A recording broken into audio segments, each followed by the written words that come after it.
Hi hello friends, welcome back to my channel. ನಾನು ಸಂಗೀತ. ಎಲ್ಲರೂ ಹೆಂಗದಿರಿ? ಆರಾಮದಿರೇನ್ರಿ? ನಾನು ಕೂಡ ಆರಾಮದಿ ನೋಡ್ರಿ. ಬರ್ರಿ ಇವತ್ತು ಹೇರ್ಗೆ ಒಂದು ಚೆನ್ನಾಗಿರುವಂಥ ಹೇರ್ ಪ್ಯಾಕನ್ನು ಇವತ್ತು ನಾನು ತೊಗೊಂಡು ಬಂದಿದ್ದೀನಿ. ನಾನು ರೆಗ್ಯುಲರ್ ಆಗಿ ಯೂಸ್ ಮಾಡ್ತಾ ಇರೋಂಥ ಹೇರ್ ಪ್ಯಾಕ್ ನೋಡ್ರಿ. ಹೇರ್ ಏನಾದರೂ ಲಾಸ್ ಆಗ್ತಾ ಇತ್ತಪ್ಪ ಅಂತಂದ್ರೆ, ಮತ್ತು ನಿಮ್ಮ ತಲೆಯಲ್ಲಿ ಏನಾದರೂ ಡ್ರ್ಯಾಂಡ್ರಫ್ ಆಗ್ತಾ ಇತ್ತಪ್ಪ ಅಂತಂದ್ರೆ, ಈ ಒಂದು ಹೇರ್ ಪ್ಯಾಕನ್ನು ಒಂದ್ಸಲ ಯೂಸ್ ಮಾಡ್ರಿ. ನಿಮಗೆ ಹೇರ್ ಫಾಲ್ ಆಗೋದು ಮತ್ತು ಡ್ಯಾಂಡ್ರಫ್ ಅನ್ನೋದು ತುಂಬಾ ಕಡಿಮೆ ಆಗ್ತದೆ ಅಂತಲೇ ಹೇಳ್ಬೋದು. ಈ ಒಂದು ಹೇರ್ ಪ್ಯಾಕನ್ನು ನೋಡ್ರಿ ನಾವು ವೀಕ್ಲಿ ಒನ್ ಟೈಮ್ ಆದ್ರೂ ಹಚ್ಕೋಬೇಕಾಗುತ್ತೆ. ಈ ಹೇರ್ ಪ್ಯಾಕ್ ಒಳಗೆ ನೋಡ್ರಿ ಏನೆಲ್ಲ ಯೂಸ್ ಮಾಡಿದ್ದೀನಪ್ಪ ಅಂತಂದ್ರೆ, ಅಲೋವೆರಾ, ದಾಸವಾಳದ ಹೂ, ದಾಸವಾಳದ ಎಲೆ ಮತ್ತು ಒಂದು ಉಳ್ಳಾಗಡ್ಡಿ ಕೂಡ ಹಾಕೊಂಡಿ ನೋಡ್ರಿ. ನೀವು ಬೇಕಾದ್ರೆ ಕರಿಬೇವು ಕೂಡ ಹಾಕೋಬಹುದು.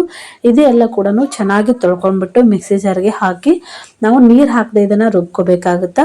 ಅಲೋವೆರಾದಲ್ಲಿ ಲೋಳೆ ಇರುವಂಥ ಅಂಶ ಇರೋದ್ರಿಂದ ನೀರು ಹಾಕೋ ಅವಶ್ಯಕತೆ ಇಲ್ಲ. ಇದನ್ನೆಲ್ಲನೂ ಚೆನ್ನಾಗಿ ರುಬ್ಕೊಂಡ್ಬಿಟ್ಟು ನಾವು ತಲೆನ ಬಾಚ್ಕೊಂಡು ನೀಟಾಗಿ ಆಮೇಲೆ ಸ್ವಲ್ಪ ಸ್ವಲ್ಪನೇ ನಾವು ತಲೆಗೆ ಹಚ್ಬೇಕಾಗುತ್ತೆ ನೋಡ್ರಿ. ದಾಸವಾಳದ ಹೂ ಮತ್ತು ದಾಸವಾಳದ ಎಲೆಯಲ್ಲಿರುವಂತಹ ಗುಣಗಳು ನೋಡ್ರಿ ನಮ್ಮ ಹೇರ್ ಗ್ರೋತ್ ಅನ್ನೋದು ತುಂಬಾನೇ ಚೆನ್ನಾಗಿ ಆಗುತ್ತೆ ಅಂತಾನೆ ಹೇಳ್ಬೋದು. ಮತ್ತೆ ಈರುಳ್ಳಿ ಒಳಗೂ ಕೂಡ ನೋಡ್ರಿ ಸಲ್ಫರ್ ಅಂಶ ಇರೋದ್ರಿಂದ ನಮಗೆ ಹೊಸ ಹೇರು ಬರೋದಕ್ಕೆ ಯೂಸ್ ಆಗುತ್ತೆ. ಮತ್ತು ಅಲೋವೆರಾ ಕೂಡ ನೋಡ್ರಿ ಸಾಕಷ್ಟು ಔಷಧಿ ಗುಣಗಳಿರೋದ್ರಿಂದ ನಮ್ಮ ಹೇರ್ಗೆ ತುಂಬಾನೇ ಒಳ್ಳೇದಂತ ಹೇಳ್ತೀನಿ. ಈ ಒಂದು ಇಂಗ್ರೀಡಿಯೆಂಟ್ಸ್ ನೋಡ್ರಿ ಸಾಕಷ್ಟು ಮನೆಯಲ್ಲೇ ಇದ್ದೇ ಇರ್ತದೆ. ಇದನ್ನ ಯೂಸ್ ಮಾಡ್ಕೊಂಡ್ಬಿಟ್ಟು ನಾವು ಹೇರ್ ಪ್ಯಾಕ್ ಅನ್ನ ಮಾಡ್ಕೋಬಹುದು. ನನಗಂತೂ ರಿಸಲ್ಟ್ ನೋಡ್ರಿ 100% ಆಗಿ ಸಿಕ್ಕದ.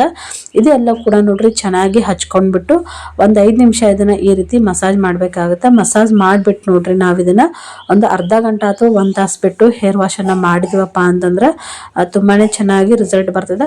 ಮತ್ತೆ ನೋಡ್ರಿ ಇದನ್ನ ಸ್ವಲ್ಪ ಹೇರ್ ಪ್ಯಾಕ್ ಮಾಡ್ಕೊಂಡಿರ್ತೀವಲ್ಲ, ತಲೆ ಒಳಗೆ ಏನಾದರೂ ಹೊಟ್ಟದು ಇತ್ತಪ್ಪ ಅಂತಂದ್ರೆ ಸ್ವಲ್ಪ ತುರ್ಕೆ ಬಂದಂಗೆ ಆಗ್ತಿರ್ತದೆ. ಬಟ್ ಅದು ಏನಾದರೂ ಜಾಸ್ತಿ ಬಂತಪ್ಪ ಅಂತಂದ್ರೆ ನೀವು ಆವಾಗಲೇ ಹೇರ್ ವಾಶ್ ಮಾಡ್ಕೋಬಹುದು. ಸ್ವಲ್ಪ ಇದು ತುರ್ಕೆ ಬರೋ ಥರ ಆಗುತ್ತೆ. ಅದು ಬಿಟ್ಟರೆ ಇದರಿಂದ ಯಾವುದೇ ಸೈಡ್ ಎಫೆಕ್ಟ್ ಕೂಡ ಇಲ್ಲ ನೋಡ್ರಿ. ನಾವು ಇದನ್ನು ಮನೆ ಒಳಗನೆ ಇದನ್ನು ತಯಾರಿಸ್ಕೊಂಡ್ಬಿಟ್ಟು ವೀಕ್ಲಿ ಒನ್ ಟೈಮು ಹಚ್ಚೋದ್ರಿಂದ ಹೇರ್ ಫಾಲ್ ಅನ್ನೋದು ಕಡಿಮೆ ಆಗ್ತದೆ. ನಾನು ಆಲ್ಮೋಸ್ಟ್ ಒಂದು 3 ರಿಂದ 4 ವರ್ಷ ಆಯ್ತು ನೋಡ್ರಿ ಇದೇ ನಾನು ಯೂಸ್ ಮಾಡ್ತಾ ಇದ್ದೀನಿ. ನನಗಂತೂ ರಿಸಲ್ಟು ತುಂಬಾ ಚೆನ್ನಾಗಿ ಸಿಕ್ಕದ.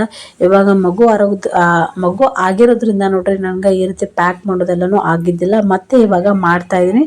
ನೋಡ್ತಾ ಇದ್ರಲ್ಲ, ಇವಾಗ ಸ್ನಾನ ಅದೆಲ್ಲನೂ ಮಾಡಬೇಕು. ಸ್ನಾನದ ಆದ್ಮೇಲೆ ನೋಡ್ರಿ ಈ ರೀತಿ ಕಾಣತ್ತದ.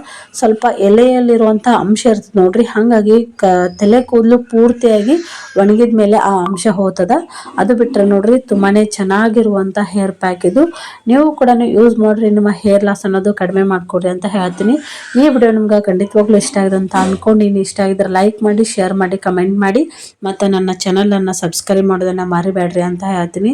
ಹೇರ್ ಲಾಸ್ ಆಗೋದು ನೋಡ್ರಿ ಕಾಮನ್ನು, ಬಟ್ ಯಾಕೆ ಆಗ್ತಿರ್ತದೆ ಏನು ಅನ್ನೋದು ನಾವು ಅದನ್ನು ಕಂಡು ಹಿಡ್ಕೊಂಡ್ಬಿಟ್ಟು ಸೊಲ್ಯೂಷನ್ನ ಹುಡ್ಕೊಳ್ಳೋದ್ರಿಂದ ಹೇರ್ ಲಾಸ್ ಅನ್ನೋದು ಕಡಿಮೆ ಆಗ್ತದೆ. ನಿಮ್ಗೆ ಮೆಡಿಕಲ್ ಇಶ್ಯೂ ಯಾವುದು ಇಲ್ಲಪ್ಪ ಅಂತಂದ್ರೆ ನೀವು ಈ ಪ್ಯಾಕ್ ಯೂಸ್ ಮಾಡೋದ್ರಿಂದ ಹೇರ್ ಲಾಸ್ ಅನ್ನೋದು ಕಡಿಮೆ ಆಗ್ತದೆ. ಒಂದು ವೇಳೆ ನಿಮ್ಗೆ ಥೈರಾಯ್ಡು ಮತ್ತು PCOS ಏನಾರ ಇತ್ತಪ್ಪ ಅಂತಂದ್ರೆ ಹೇರ್ ಲಾಸ್ ಆಗೋದು ಕಾಮನ್ ನೋಡ್ರಿ. ಅದಕ್ಕೆ ಮೆಡಿಸಿನ್ ಅದೆಲ್ಲ ತೊಗೊಂಡ್ಬಿಟ್ಟು ನಾವು ಅದನ್ನು ಕಂಟ್ರೋಲ್ ಮಾಡ್ಕೋಬಹುದು.